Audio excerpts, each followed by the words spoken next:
Hello मेरे दोस्तों, राधे राधे, जय श्री कृष्णा। तो स्टार्ट करते हैं आज क्लास। आज हम आपको बताएंगे क्लास 12 फिजिक्स, जो इससे पहले पढ़ा रहे थे। चैप्टर नंबर हमारा पहला है वैद्युत आवेश तथा क्षेत्र। इसका टॉपिक है, क्या दिया हुआ है, बिंदु आवेश के कारण वैद्युत क्षेत्र की तीव्रता। हमने बताई थी वैद्युत क्षेत्र की तीव्रता क्या होती है, फिर बिंदु आवेश के कारण वैद्युत क्षेत्र की तीव्रता कैसे ज्ञात करते हैं। तो चलिए इस पे बात करते हैं। तो टाइम ना वेस्ट करते हुए स्टार्ट करते हैं आज की क्लास। तो जो लोग बेटा मेरे चैनल पर नए हैं, चैनल से जुड़ना चाहते हैं, तो मेरे चैनल को सब्सक्राइब कर लीजिएगा। साथ में बेल आइकन को जरूर प्रेस करिएगा, क्योंकि इसमें आप ही का फायदा है कि जब हम वीडियो को अपलोड करेंगे तो रैपिड फायर की तरह आपको नोटिफिकेशन मिलेगी। अगर आप पुराने स्टूडेंट हैं तो वीडियो को ज्यादा शेयर करिएगा, ठीक है। वीडियो को ज्यादा शेयर करिएगा। तो टाइम ना वेस्ट करते हुए स्टार्ट करते हैं आज की क्लास। देखिए क्वेश्चन दिया है आपका, बिंदु आवेश के कारण वैद्युत क्षेत्र की तीव्रता कैसे ज्ञात करते हैं। तो पहले बिंदु ले लेते हैं, ठीक है। इसमें दो बिंदु आवेश लेना है, ठीक है। कितने बिंदु आवेश लेने हैं? दो बिंदु आवेश लेने हैं, ठीक है। देखिए एक हमने प्लस क्यू आवेश ले लिया। यहाँ पर क्या बिंदु पर, इस पे हमने ले लिया एक प्लस क्यू आवेश, ठीक है। इससे आर दूरी पर यहाँ पर बिंदु पी है, ओके। यहाँ पर आवेश क्यू नॉट रखा है। क्या रखा है? क्यू नॉट रखा है। प्लस क्यू लिख दिया, क्यू नॉट रख दिया। यहाँ पर क्या रखा है? Q not. और इसमें जो बल लग रहा है वो कौन सा बल लग रहा है? एफ बल लग रहा है। एफ बल लग रहा है। बल क्या लग रहा है? एफ बल लग रहा है, ठीक है। दोनों जो बिंदु आवेशों के बीच में, ठीक है, जो बल लग रहा है वो क्या है? हमारा एफ है। क्या है बेटा? एफ है। ये हमारा डायग्राम बन गया। ये आपको इसका डायग्राम बेटा बना लेना है। जब भी बिंदु आवेश के कारण वैद्युत क्षेत्र की तीव्रता ज्ञात करनी है तो ये बिंदु यानी ये डायग्राम बना लेना है। इतनी बात समझ में आई। फिर क्या लिखना है? माना कोई बिंदु आवेश प्लस क्यू ऐसे परावैद्युत माध्यम में स्थित है जिसका परावैद्युतांक k है। जिसका परावैद्युतांक क्या है? k है। प्लस क्यू आवेश से r दूरी पर कोई बिंदु P है जहां पर परीक्षण आवेश Q नॉट रखा गया है, तथा दोनों आवेशों के बीच लगने यानी दोनों आवेशों के बीच लगने वाला बल, तब कूलाम के नियम से इसको हम निकालेंगे। तो सबसे पहले क्या लिखेंगे? चलिए बेटा लिख देते हैं। माना, क्या लिखेंगे? माना कोई बिंदु आवेश, ठीक है, प्लस क्यू, ठीक है। माना कोई बिंदु आवेश प्लस क्यू ऐसे परावैद्युत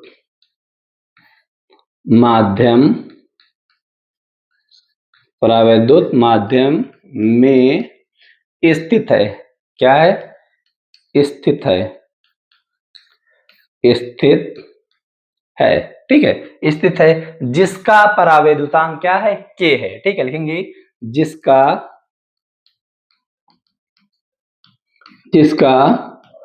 परावैद्युतांक क्या है बेटा? यह मेरे दोस्तों जिसका परावैद्युतांक k है, ठीक है। जिसका परावैद्युतांक k है, ठीक है। प्लस क्यों आवेश से लिख दो, यानी प्लस क्यों लिखा है ना, प्लस क्यों आवेश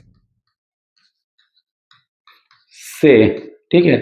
प्लस क्यों आवेश से r दूरी पर, देखिए r दूरी है ना दोनों की। प्लस क्यों आवेश से r दूरी पर, ठीक है। प्लस क्यों आवेश से r दूरी पर कोई बिंदु P है, ठीक है। कोई बिंदु क्या दिख रहा है? r दूरी पर कोई बिंदु क्या है? P है, जहां परीक्षण आवेश Q नॉट रखा है। क्या रखा है? जहां परीक्षण आवेश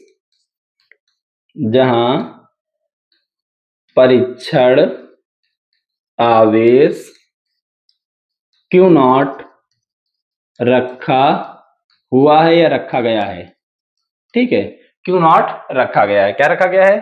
परीक्षण आवेश Q नॉट रखा गया है या रखा हुआ है। कुछ भी लिख लो। क्या लिख दिया? अच्छा, रखा हुआ है लिख लो।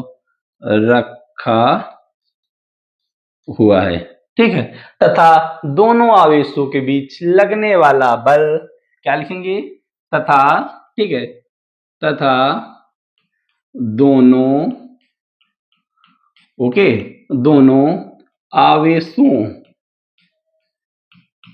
तथा दोनों आवेशों के बीच, ठीक है, लगने वाला बल, ओके, लगने वाला बल क्या है? F।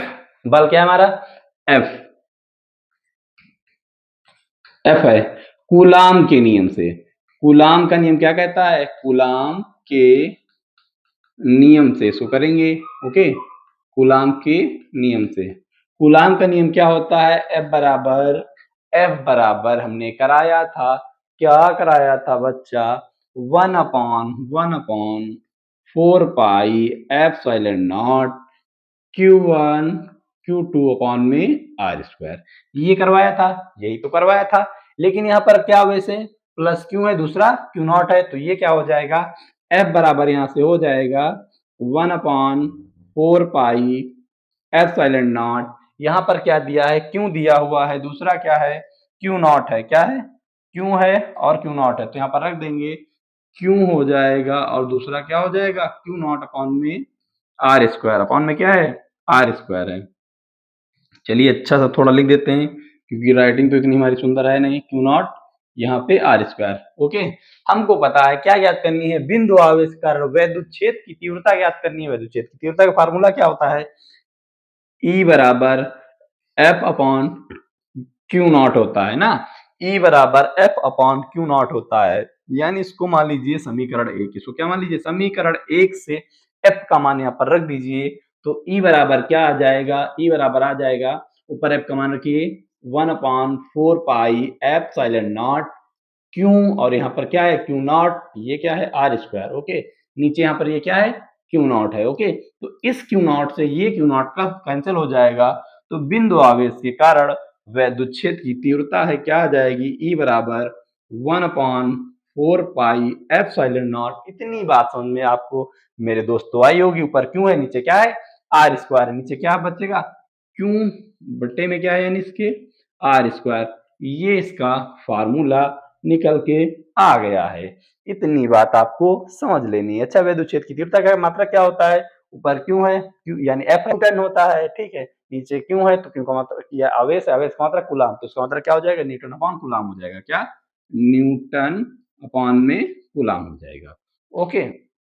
ये हो गया, छोटा सा हमारा टॉपिक था जिसको हमने आपको बता दिया है। चलिए अगला टॉपिक पढ़ते हैं। वैद्युत द्विध्रुव क्या होता है? वैद्युत द्विध्रुव, ठीक है।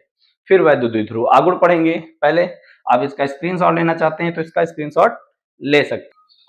तो देखिए अब हम बात करेंगे वैद्युत द्विध्रुव क्या होता है। वैद्युत द्विध्रुव क्या होता है? तो सबसे आसान लैंग्वेज में समझ लीजिए, दो समान आवेश किंतु विपरीत आवेश एक दूसरे से अल्प दूरी पर रखे हों तो इस प्रकार की बनी संरचना वैद्युत द्विध्रुव कहलाती है। क्या कहलाती है? वैद्युत द्विध्रुव कहलाती है।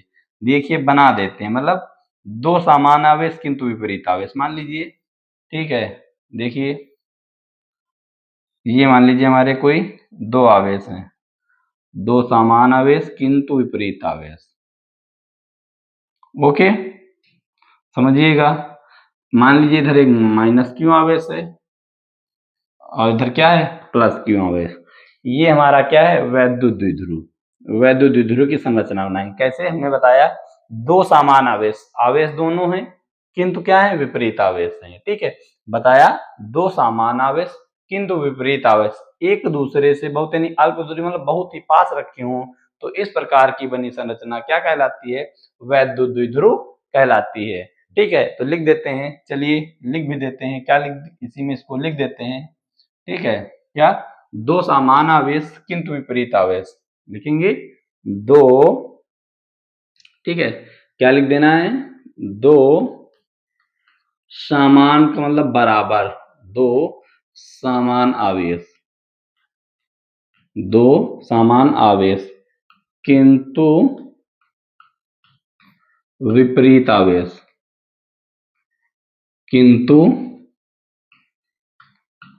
विपरीत आवेश, किंतु विपरीत आवेश। ठीक है, दो समान आवेश किंतु विपरीत आवेश एक दूसरे से एक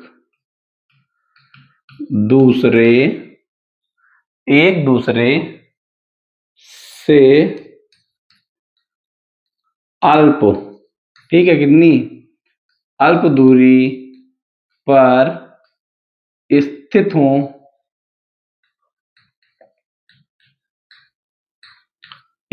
हों तो इस प्रकार की बनी संरचना, ठीक है, संरचना को वैद्युत द्विध्रुव कहते हैं। क्या कहते हैं? वैद्युत द्विध्रुव कहते हैं। ये वैद्युत द्विध्रुव की डेफिनेशन हो गई। ओके, क्या हमने बताया?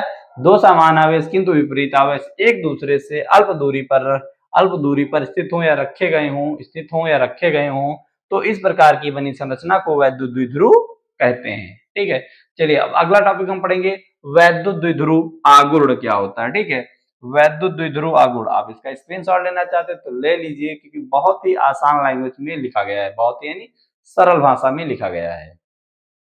ठीक है, देखिए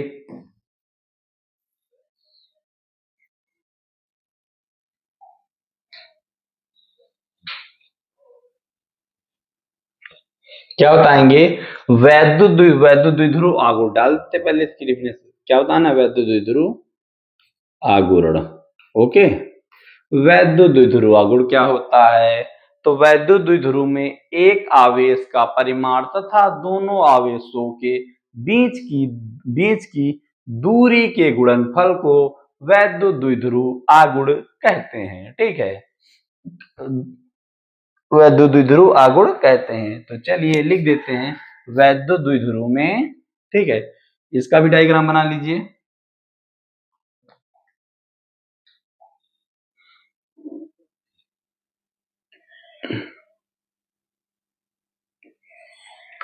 इसके बीच की दूरी बेटा 2L होती है। कितनी?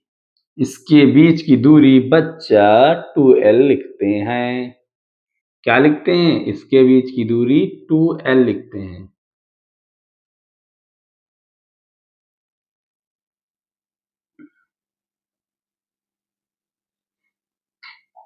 ओके, एक हमारा इधर माइनस क्यू आवेश है, इधर हमारा एक प्लस क्यू आवेश है, जो इनके बीच की टोटल दूरी होती है उसको हम 2L से लिखते हैं। ये इसका वैद्युत द्विध्रुव के आघूर्ण का क्या है, डायग्राम बना हुआ है। ओके, क्या लिखेंगे?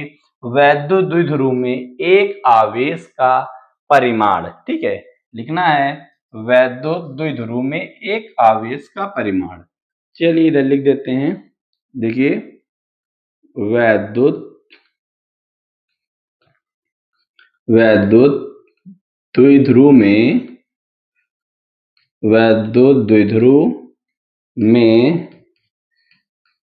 एक आवेश का परिमाण,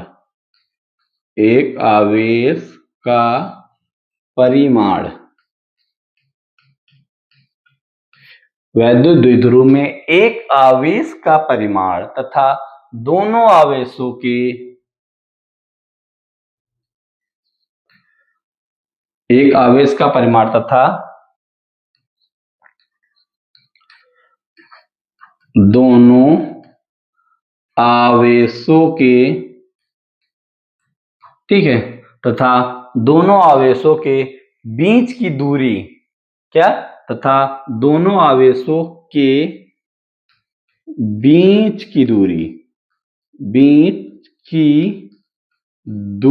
के गुणनफल को, बीच की दूरी के गुणनफल को बीच की दूरी के गुणनफल को वैद्युत द्विध्रुव कहते हैं। वैद्युत द्विध्रुव आगुड़ कहते हैं, वैद्युत द्विध्रुव आगुड़। चलिए लिख देते हैं, वैद्युत द्विध्रुव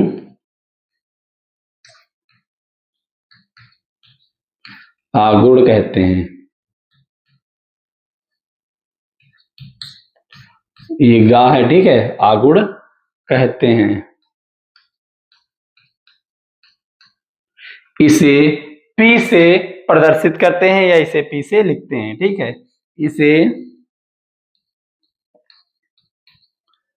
पी से प्रदर्शित करते हैं, ठीक है, पी से प्रदर्शित, पी से प्रदर्शित करते हैं।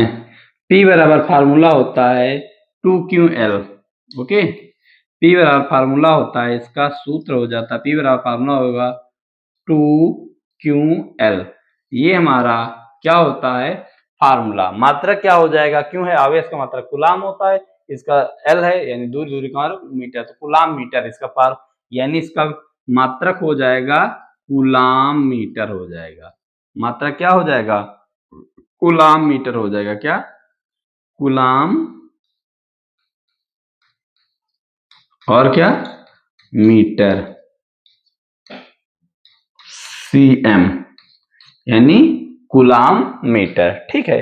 अच्छा, इसका विमीय सूत्र क्या हो जाएगा, यानी C आवेश के लिए AT लिखा जाएगा, M है इसके लिए क्या लिखते हैं, M के लिए L लिखा जाएगा, ओके। M इसमें L है ही है, तो हो जाएगा ATL हो जाएगा। अगर इसका विमीय सूत्र की इसके बात करें, विमीय सूत्र की, ओके, बात करें इसके विमीय सूत्र की, C के लिए क्या लिखते हैं, ATL लिखा हुआ है, ATL, ये इसका विमीय सूत्र हो जाएगा, ओके। इतनी बात समझ में आई होगी। अब हम नेक्स्ट वीडियो में लेके आएंगे आपके लिए मेरे प्यारे दोस्तों और प्यारे भाइयों, वैद्युत द्विध्रुव की अच्छे, यानी वैद्युत द्विध्रुव के कारण अच्छी स्थिति में वैद्युत क्षेत्र की तीव्रता। तो अगर ये मेरी क्लास अच्छी लगती है तो वीडियो को लाइक कीजिएगा, अगर चैनल पर पहली बार आए तो सब्सक्राइब कीजिएगा, साथ में हमें कमेंट कर जरूर बताएं आपको वीडियो कैसी लगी। तो मिलते हैं नेक्स्ट क्लास में। वीडियो देखने के लिए धन्यवाद। Thanks for watching this video. Radhe Radhe, जय श्री कृष्णा।